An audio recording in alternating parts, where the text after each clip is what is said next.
Good morning and welcome to worship with Highlands Presbyterian Church.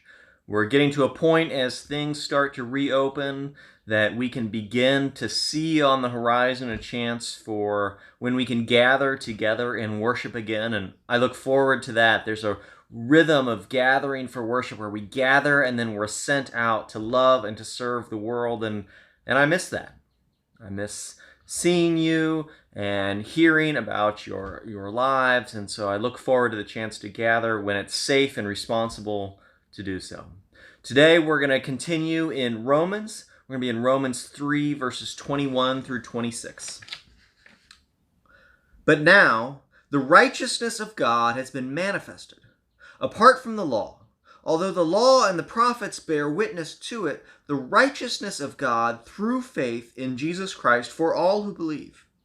For there is no distinction, for all have sinned and fall short of the glory of God, and are justified by his grace as a gift through the redemption that is in Jesus Christ, whom God put forward as a propitiation by his blood, to be received by faith. This was to show God's righteousness, because in his divine forbearance he had passed over former sins. It was to show his righteousness at the present time, so that he might be just and the justifier of the one who has faith in Jesus. This is the word of the Lord. So today's sermon is going to focus on a few of the vital terms that Paul uses here in chapter 3. As Christians, it's vital that we know and understand the basics of our faith. And if you've been a Christian for a long time, these terms and definitions may be very familiar to you. If you're newer to the faith, I hope this is helpful grounding in the foundation and the fundamentals of who we are and who we are in relation to God through Jesus Christ. So there's four main terms: the righteousness of God, justified by grace, redemption that is in Jesus Christ, and then finally the propitiation by his blood. First up is the righteousness of God. We'll take them in the order that we come across them here in chapter 3.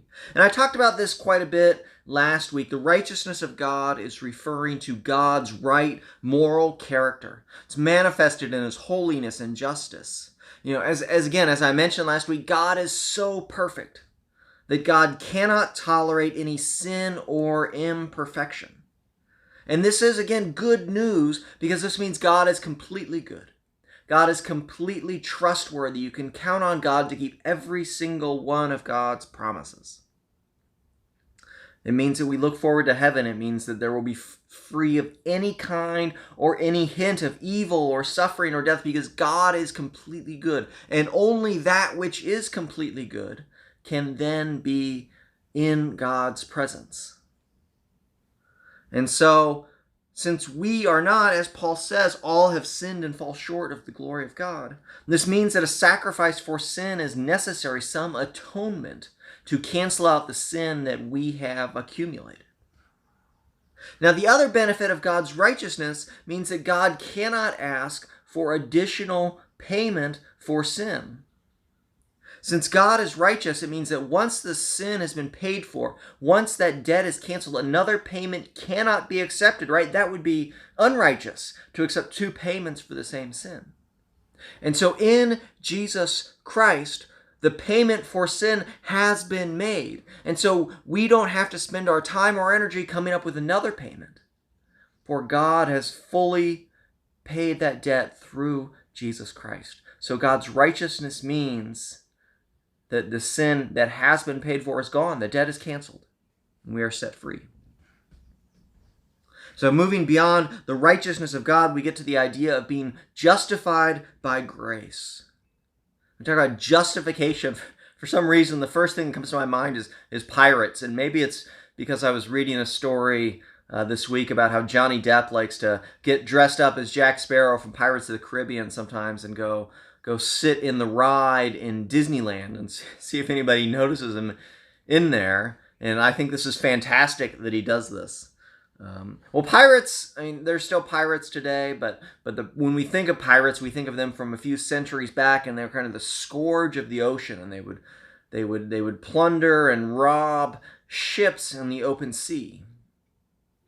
And then there was also something called privateers, which, as I understand it, is basically just sanctioned piracy, and that if you were a privateer, you would say, go to the English government, and they would give you a commission and say, go do piracy, but do it for us. Sir Francis Drake, I think, was probably the most famous privateer, and so he was doing everything a pirate might do, but because he had this commission, it was justified. To be justified is to be shown right. And so it wasn't, the actions weren't necessarily any different. But because he had this piece of paper, he could say he was justified, and it made it okay. I think similar to this now, having kids, I experience this, and whenever one of the kids does something that's wrong, and we say, why did you do that? Their first words are always, they're talking about the other kid, but Caleb or but Danielle, they're trying to justify their actions because they're doing something because somebody else did it. And because of what they did, then what I did is okay. I'm justified. I am shown to be in the right. We're always looking for something or someone to justify us, that we might be right. And so when we come to God, again, as Paul says, all have sinned and fallen short. And we're trying to figure out, okay, how do we justify ourselves? But we can't. And this is what Paul was talking about in the first few chapters, that the Old Testament has shown us that the law cannot justify us. We cannot prove ourselves to be right. And so what God has done is justify us by grace. This free gift is given to us, and we are shown right because of what God has done, not because of what we have done. We have been declared not guilty by the righteous judge who gives us this as a gift. So the question then is how this affects us today, and I think, we note the tense of the verb. We have been justified by grace. It's past tense. It's already happened 2,000 years before you were born. Through grace, you were justified by the actions of Jesus Christ. All that is left for us is to receive that as the gift that it is. To believe in the one who was sent. And so whatever anxiety we have about faith, about our standing before God, we can let go of. Because God already has acted, and because God is righteous and has received that payment once, another payment is not necessary.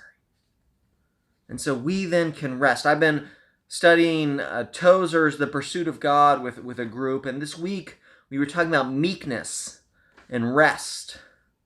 And Tozer captured the rest available perfectly when we accept our inability to justify ourselves. Now, let me quote here. And this is talking about the meek man is who Tozer's talking about. He has accepted God's estimate of his own life. He knows he is as weak and helpless as God has declared him to be, but paradoxically, he knows at the same time he is in the sight of God more important than angels. In himself, nothing. In God, everything. That is his motto. He knows well that the world will never see him as God sees him, and he stopped caring. He rests perfectly content to allow God to place his own values. He will be patient to wait for the day when everything will get its own price tag and real worth will come into its own. Then the righteous shall shine forth in the kingdom of their Father. He is willing to wait for that day.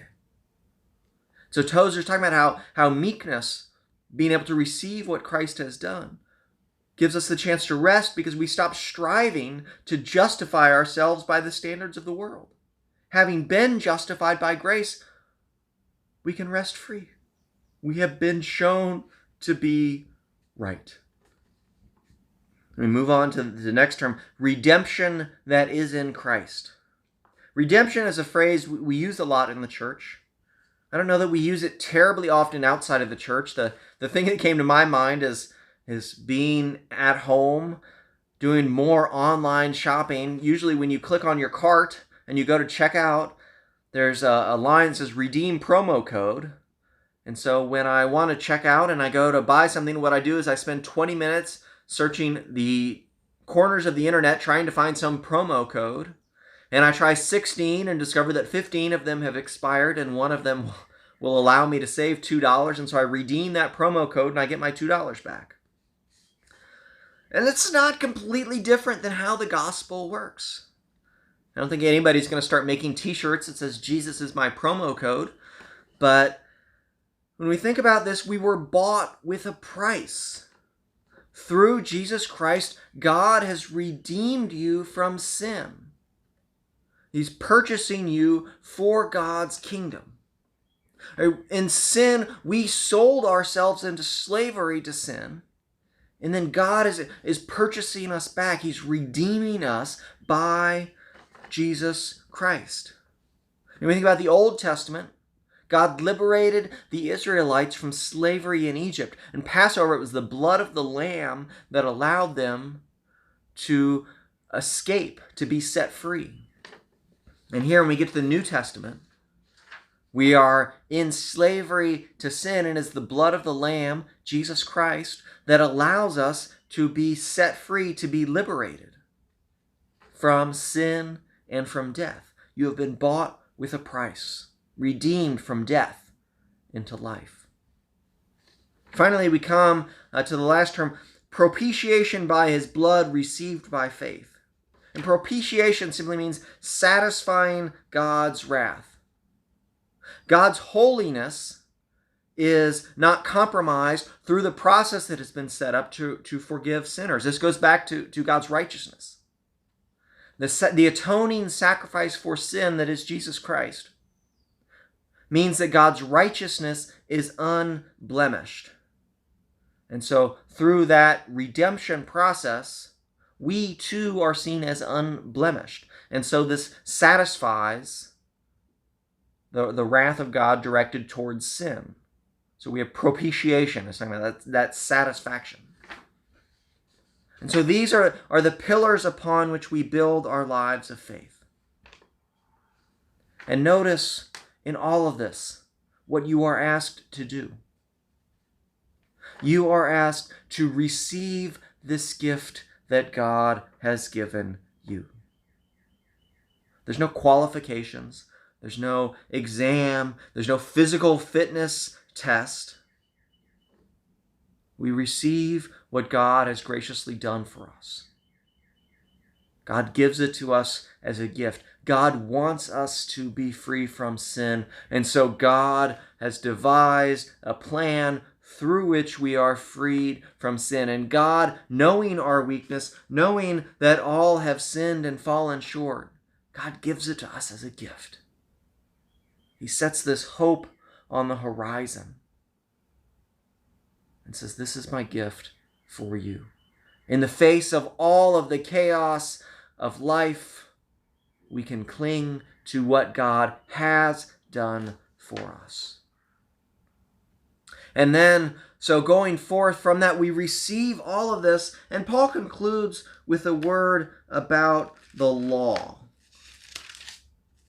And in it, he says, do we then overthrow the law by this faith? By no means. On the contrary, we uphold the law.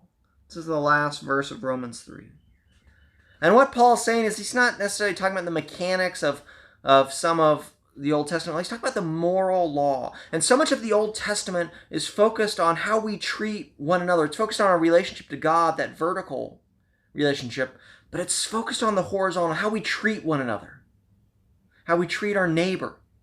How we treat the strangers, the sojourners, the aliens in our land, as it's put in the Old Testament.